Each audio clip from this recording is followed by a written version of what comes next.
बिस्मिल्लाहिर्रहमानिर्रहीम। अस्सलाम वालेकुम। मैं हूं Mohammad Akram Khosu. Most important topics of current affairs for CSS 2024। 2024 का सीएसएस का एग्जाम अभी होने जा रहा है। इसके लिए हमने आपके लिए मोस्ट इम्पॉर्टेंट टॉपिक्स निकाले हैं करंट अफेयर्स के, नेशनल और इंटरनेशनल के इश्यूज को लेकर, पाकिस्तान और दुनिया के बारे में। 3-4 टॉपिक्स हैं पाकिस्तान के हवाले से। नंबर 1,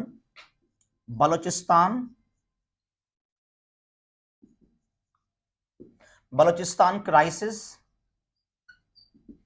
एंड internal challenges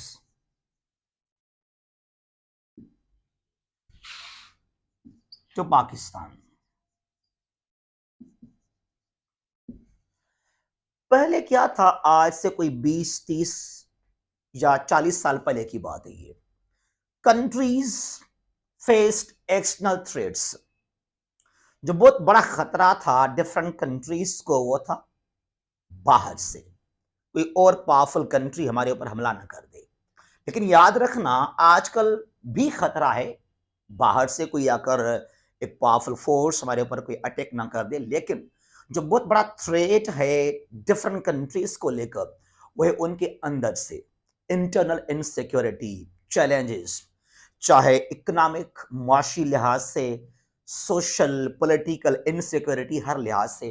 तो ये टॉपिक को लाजमी आप तैयार करें, ये टॉपिक आ जाएगा एग्जाम में। Number 2, civil military relations. Pakistan के अंदर कैसे आप देखते हैं सिविल मिलिट्री रिलेशंस को? क्या मिलिट्री का इंटरफेरेंस है, मदाखलत है पॉलिटिक्स के अंदर?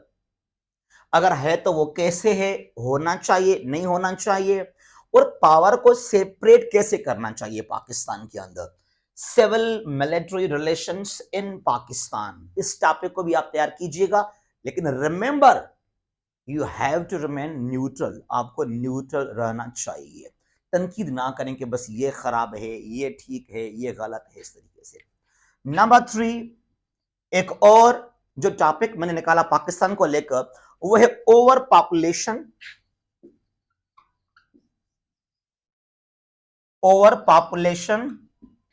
एंड इकोनॉमिक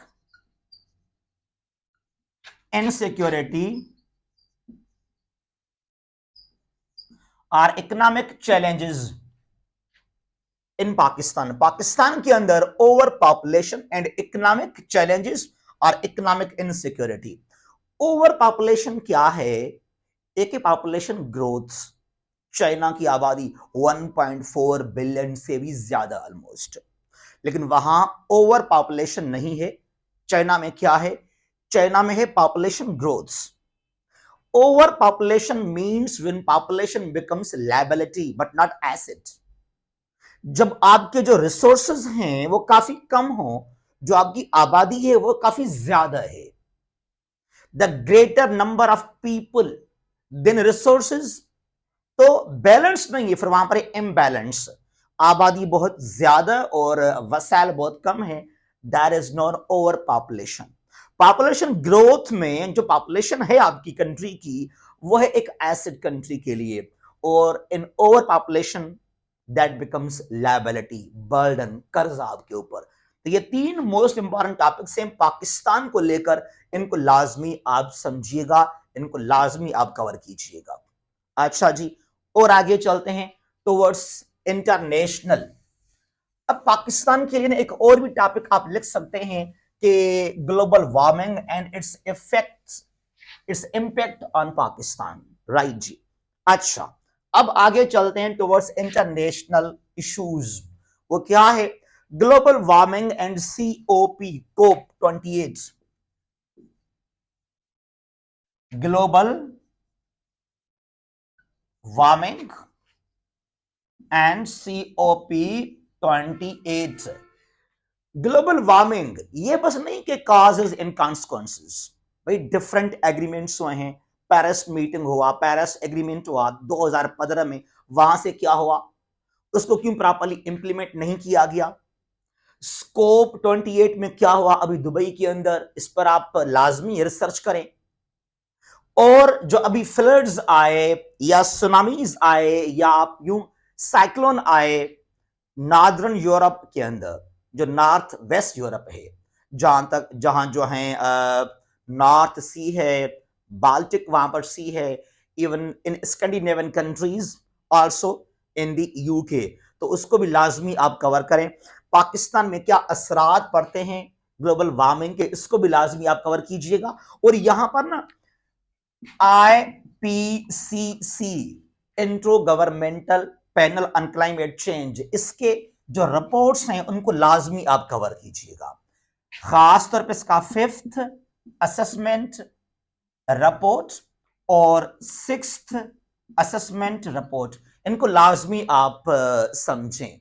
उसके अलावा ग्लोबल क्लाइमेट रिस्क इंडेक्स, उसके भी एनुअली जो रिपोर्ट्स हैं उनको लाजमी आप निकालीजिएगा। अच्छा जी, तो ये है ग्लोबल वार्मिंग और COP28। उसके बाद क्या है, Gaza war and solution of Palestine conflict. Gaza, लाजमी सवाल आएगा, इसराइली इन्वेजन ऑफ गजा या गजा वार एंड सॉल्यूशन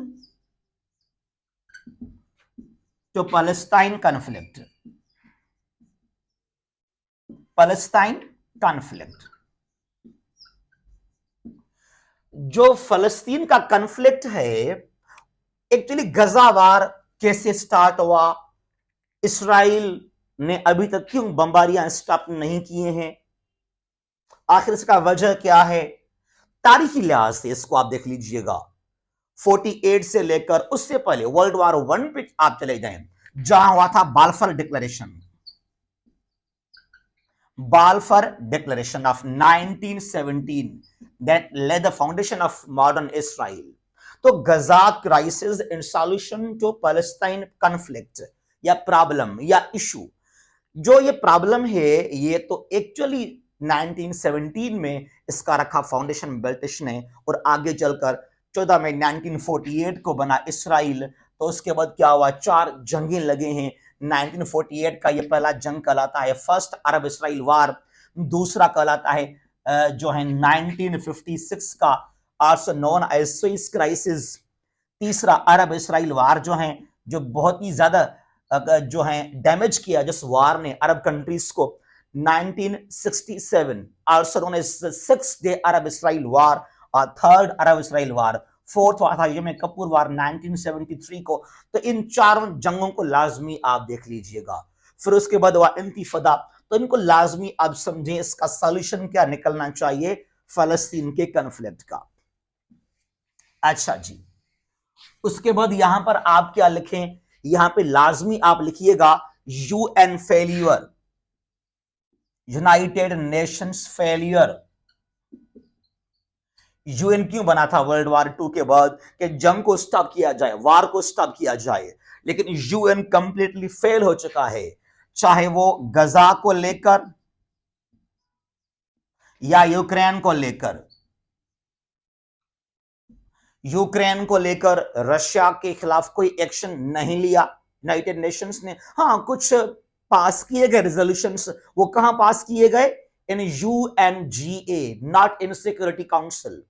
गजा को लेकर भी जो है, अब ये UN ने बार बार कहा कि जुल्म हो रहा है, जिनोसाइड हो रहा है गजा के अंदर। भाई जब जिनोसाइड हो रहा है उसको आप स्टॉप करें ना, यानी कि UN हेल्पलेस है, फेल है। इसराइल रशिया बहुत ही पावरफुल है, बहुत ही स्ट्रांग है, गजा और यूक्रेन तबाह हो रहे हैं, लेकिन यहाँ वहां UN जो है वो खामोश है। तो यहां पर आप लाजमी UN के फेल्यूर्स के ऊपर बात कीजिएगा, और खास तौर पे जो UN सिक्योरिटी काउंसिल है इसको लाजमी आप डिस्कस करें, वीटो पावर्स को। अब UNGA के जो रेजोल्यूशन है वार को लेकर, UN जनरल असेंबली, ये नॉन बाइंडिंग रेजोल्यूशंस, किसी कन्फ्लिक्ट को वार को लेकर ये बाइंडिंग नहीं है, बाइंडिंग ये है सिक्योरिटी काउंसिल के रेजोल्यूशंस। अब वहां पर क्या है, वहां पर वीटो पावर्स हैं, अमेरिका वीटो करता है, कोई भी अगर आप पास करें रेजोल्यूशन को गजा के हवाले से तो इसराइल का वो क्लोज अलाय है, और अगर बात हो यूक्रेन की तो रशिया खुद वहां पर वीटो पावर है। तो सिक्योरिटी काउंसिल के अंदर लाजमी आप रिफॉर्म्स लेकर आए हैं, इस चीज को लाजमी आप डिस्कस कीजिएगा, इसको आप कवर कीजिएगा।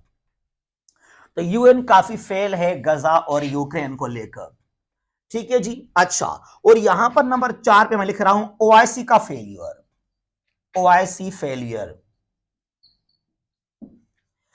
तमाम ओआईसी के वैसे 57 मुस्लिम कंट्रीज हैं, फलस्तीन को बाहर कर दें, वहां जुल्म तो हो रहा है ना, बाकी 56 कंट्रीज हैं ओआईसी के मेंबर्स हैं, वो तो खामोश हैं, वो कुछ भी नहीं मतलब करते, वो बिल्कुल हेल्पलेस है, वो लाचार हैं, दे कैन डू नथिंग। नई जंग तो दूर की बात है, लेकिन डिप्लोमेटिक एक्शन भी नहीं ले सकते हैं। अभी साउथ अफ्रीका ने केस किया आईसीजे में कि इसराइल जुल्म कर रहा है, गजा में हो रहा है जेनोसाइड, तो साउथ अफ्रीका ने केस किया इसराइल के ऊपर, लेकिन किसी मुस्लिम कंट्री ने काम नहीं किया। तो क्यों मुस्लिम दुनिया खामोश है, अरब कंट्रीज खामोश हैं, क्यों ओआईसी फेल है, किस तरह रिफॉर्म्स आप लेकर आए ओआईसी के अंदर, इस चीज को भी लाजमी आप डिस्कस कीजिएगा। नंबर 5, नंबर 5, और यहां पे क्या लिखा हमने, एक्सपांशन ऑफ ब्रिक्स। अच्छा जी, BRICS, Brazil, Russia, India, China और South Africa, BRICS expansion, the wall of BRICS. अब यहां पर 5 कंट्रीज न्यू और आ गए, अर्जेंटीना ने इसको ज्वाइन नहीं किया, 5 पहले और 5 ये अभी आ गए, तो ओवरऑल यहां अभी हो गए 10 मेंबर्स ब्रिक्स के, यानी कि Saudi Arabia, Iran, UAE, Egypt और इथियोपिया ने ज्वाइन किया है ब्रिक्स को 1 जनवरी 2024 को। तो ये ब्रिक्स काफी एक्सपांड हो गया, इसका रोल क्या होगा, इसको आप कैसे देखते हैं, चीन और रूस के लिए क्या फायदा होगा, और किस तरह जो अमेरिका है उसके लिए एक अच्छी बात नहीं है। तो इसको बहुत ही वाइडली आप कवर करें, द एक्सपेंशन ऑफ ब्रिक्स। उसके बाद आपको क्या करना चाहिए, ब्रिक्स वर्सेस G7, याद कीजिएगा आप इस बात को, ब्रिक्स वर्सेस G7। अब G7 के अंदर जो 7 कंट्रीज हैं, USA, Canada, UK, France, Italy, Germany और जापान, उनको देखकर, और ये ब्रिक्स, अब जो ब्रिक्स है it is becoming the wall of BRICS now, एक दीवार बनने जा रहा है। तो इस चीज को भी लाजमी आप डिस्कस कीजिएगा, ब्रिक्स और G7 दोनों को कैसे आप देखते हैं। तो ये नंबर 6 हमारे पास टॉपिक्स हो गए हैं, और यहां से आगे चलेंगे। ये टॉपिक्स मोस्ट इंपॉर्टेंट हैं और याद कीजिएगा, ये लाजमी आएंगे, पेपर आपका यहां से निकलेगा करंट अफेयर्स का, आई एम श्योर। अच्छा जी, और फिर यहां पर है एससीओ, शंघाई कोऑपरेशन ऑर्गेनाइजेशन, यहां पर 8 मेंबर थे, अब यहां पर ईरान आ गया, 9 हो गए। SCO versus NATO, SCO versus NATO, Shanghai cooperation organization versus north Atlantic treaty organization. SCO में कुल मिलाकर 9 मेंबर्स हैं, नेटो में कुल मिलाकर 31 मेंबर्स हैं। नेटो बहुत आगे है, लेकिन एससीओ भी आगे बढ़ रहा है। अब नेटो के मुताबिक एससीओ बनाया गया as the NATO of the east, ये दावा किया, ये कहा, ये लगाया इल्जाम अमेरिका ने, यूरोपियन कंट्रीज ने, कि एससीओ का असल मकसद क्या है, टू काउंटर नेटो। बहरहाल चाइना और रशिया का ये क्लेम, ये दावा है कि नहीं, हमारे पास जो बस इनसिक्योरिटी है, जो थ्रेट्स हैं, चैलेंजेस हैं, बस उनको हम कैसे फेस करें, ये हमारा ऑब्जेक्ट है एससीओ का। तो इन दोनों को लाजमी आप डिस्कस कीजिएगा कि कैसे आप देख रहे हैं एससीओ को और नेटो को। नंबर 8, अच्छा जी, new map of China, China ने अपना न्यू मैप रिलीज किया, new political map of China, China ने अपना न्यू पॉलिटिकल मैप रिलीज कर दिया, और यहां इसने क्या किया, तीन चार और एरियाज को शामिल कर दिया। जो अक्साई चिन्ह है उसको अपने पास रखा, और जो इंडिया के कंट्रोल में है Arunachal Pradesh north east India में, उसको अपने मैप में शामिल किया चीन ने। और जो पहले 9 डैश लाइन था वो अभी 10 डैश लाइन हो गया, 10 dash line in the South China Sea. तो इस मैप को आप कैसे देखते हैं? और new political map of China and Indo Pacific conflict and Indo Pacific conflict. South China Sea के अंदर और भी कुछ इश्यूज हैं, पैरासल आइलैंड है, स्प्रिटली आइलैंड है, और ये 10 डैश लाइन, पहले ये 9 था, अभी इसको चीन ने 10 कर लिया। फिर आकस, आकस का क्या मतलब? आकस का मतलब ही था to counter China in South China Sea. AUKUS Australia, UK, USA, even Quad क्यों बनाया गया? क्वाड का क्या असल मकसद था? USA, Japan, India and Australia to counter China. लेकिन चीन ने क्या किया? चीन ने एग्रीमेंट साइन किया with Solomon Islands, with Solomon Islands जो कि कंट्री है इन ओशनिया। तो ओवरऑल इंडो पैसिफिक के अंदर आप किस तरह देखते हैं डेवलपमेंट्स को? यह सवाल बहुत इंपॉर्टेंट है। फिर हमारे पास क्या सवाल है नंबर 9 पे? Nagorno Karabakh, Nagorno Karabakh conflict, Nagorno Karabakh conflict between Azerbaijan and Armenia in Caucasus region. कौन सा इलाका है? कॉक्सस।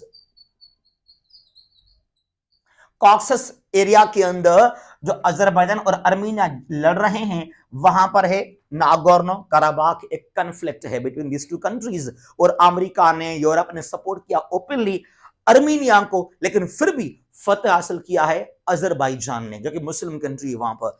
इसको लाजमी आप कवर करें। ये हो गए हमारे पास नंबर 9। ये मैंने आपके लिए मोस्ट इंपॉर्टेंट टॉपिक्स निकाले हैं, और ये सवाल लाजमी आएंगे आपके पेपर के अंदर, न सिर्फ करंट अफेयर्स के अंदर बल्कि आईआर में भी। याद रखिएगा आप, आईआर की जो पार्ट 2 है आईआर का, वहां सवाल ये लाजमी आ जाएंगे। फिर हमारे पास है ईरान सऊदी डील। ये सवाल आ चुका है पहले, जो अभी हो गया था स्पेशल फेस का एग्जाम वहां पर, लेकिन फिर भी ईरान सऊदी डील, इसको यूं मत समझे बस ईरान और सऊदी अरेबिया। इसके क्या, अब चाइना, यहां पर क्या कुछ मिलेगा चाइना को और यूएसए? अब एक्चुअली देखा जाए तो ये यूएसए का फेल्यूर है, diplomatic failure of the US, diplomatic success of China. और ये चीन समहाउ काफी एक्टिव अभी हो रहा है यहां पर मिडिल ईस्ट के अंदर। ईरान सऊदी का डील, या जो है ईरान सऊदी को शामिल करना ब्रिक्स के अंदर, तो किस तरह आप देख रहे हैं, क्या असरात होंगे इस डील का मिडिल ईस्ट के अंदर चाइना के हवाले से और यूएसए के हवाले से? इसको लाजमी आप कवर कीजिएगा। नंबर हमारे पास टॉपिक है 11, इंटरनेशनल इश्यूज को लेकर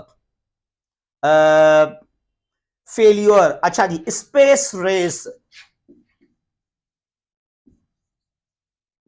इंडिया चांद पर चला गया, इंडिया चला गया चांद पर, मून पर। क्या करना चाहिए पाकिस्तान को? रशिया, अमेरिका, चाइना, अब ये कंट्रीज, इनका बड़ा एक चल रहा है कंपटीशन, एक रेस, एक दौड़ चल रहा है कि हमारा जो है हम आगे निकल जाएं स्पेस के अंदर। तो पाकिस्तान को क्या करना चाहिए, और इस स्पेस रेस को आप किस तरह समझते हैं? और ये स्पेस है किसके अंडर में?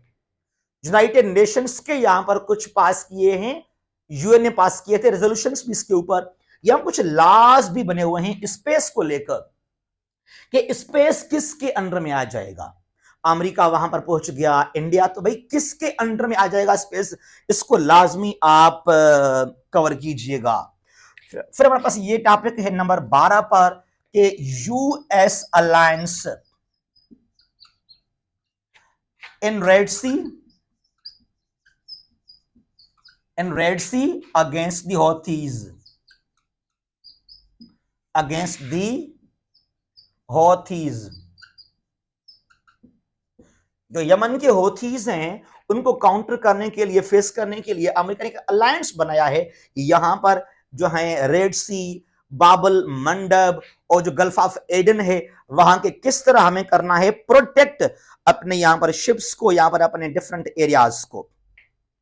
अच्छा जी, तो ये हमारे पास जो हैं, ये हमारे पास ओवरऑल हो गए 15 टॉपिक्स। ये 12 थे अबाउट इंटरनेशनल इश्यूज को लेकर, और 3 हमने शेयर किया आपके साथ, वो थे पाकिस्तान को लेकर। तो ये टॉपिक्स न सिर्फ मैंने कहा करंट अफेयर्स के लिए, बल्कि आईआर पार्ट 2 के लिए भी, याद रखिएगा आप, आईआर पार्ट 2 के लिए भी ये टॉपिक्स बहुत ही इंपॉर्टेंट हैं। इनको लाजमी आप कवर करें।